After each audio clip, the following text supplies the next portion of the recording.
अस्सलाम वालेकुम अस्सलाम। भाईजान, क्या हाल है? ठीक है अल्लाह पाक का करम। भाईजान। खैर इतने क्या करें बैठे हुए? बकरी छेड़ी वदे अच्छा लकोड़ बड़ा सारा होंदा सवेरे साथ काट तो वला जाने। अच्छा माल को मरेंदे ते नॉन करेंदे इतना बच्चा करे। अच्छा तुसां दे यार बड़ा जुल्म करेंदे वे भाई। छोटे छोटे जानवर देखो, बकरियां चरदियां दी ना कूद सोटियां नाल मरे ने यार। ये तो हुन इंसाफ कहना। बकरियों कहनी मरे ने। हां इधर पौंदे कुत्ते विच पौने ना उना को मार मार करो। अच्छा कुत्ते दी ते नजर आंदे कहीं पे। कुत्ता दे इलाके च ए सामने बकरियां चरदियां दिन ए मैं तो जूम कर दिखना पिया वीवर। ए ते बकरियां चरदियां दे देखो।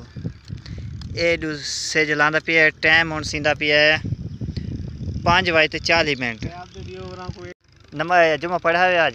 अल्हम्दुलिल्लाह पढ़ा। माशाल्लाह माशाल्लाह। तो क्या दुआ मांगी है वाल? असा दुआ ये मांगिए कि शादी लोगों की कायम ना थी। आमीन। शादी जो है ना थी। क्यों तुसने शादी क्यों नहीं करेंगे? महंगाई हल्की थी वजह ना बाल शादी कर गए थे यार वो तो हुन हर कैनल सींदी है ना।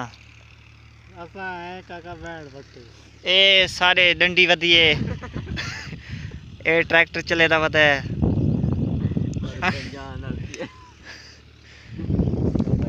ते ए भाईजान सारी सूरजमुखी है। इंदे विच जिवें आदे पैन ना भाई और के भाई कुत्ते बिल्ले आने न गिद्दड़ शिद्दड़ नाल छोटे छोटे फल वजन होवे देखो बकरियां दे। ओ भाई बकरियां को पौने ना सौना को मरे ने है।